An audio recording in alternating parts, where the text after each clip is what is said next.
বেশ থাকলাম দিদির কাছে 1 সপ্তাহ, খুব ভালোই থাকলাম, কিন্তু জ্বরের মধ্যেই 4 দিন কেটে গেল। তারপর অসম্ভব কাশি, তার মধ্যেই বৈষ্ণব দেবী ঘুরে এসেছি, মা বৈষ্ণব দেবী, তোমাদের সেই ভিডিও শেয়ার করব, দেখতে থেকো।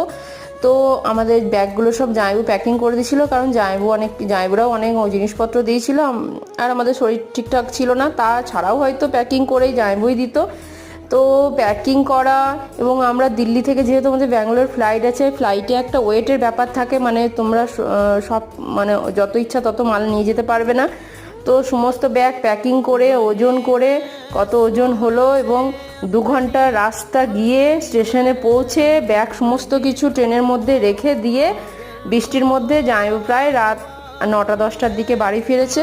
তো আশা করি আমার মতো এরকম জামাইবু কি কারোর এরকম দাদাও নেই। এগুলো রক্তের সম্পর্কে হয় না, এগুলো মনের সম্পর্কে হয়।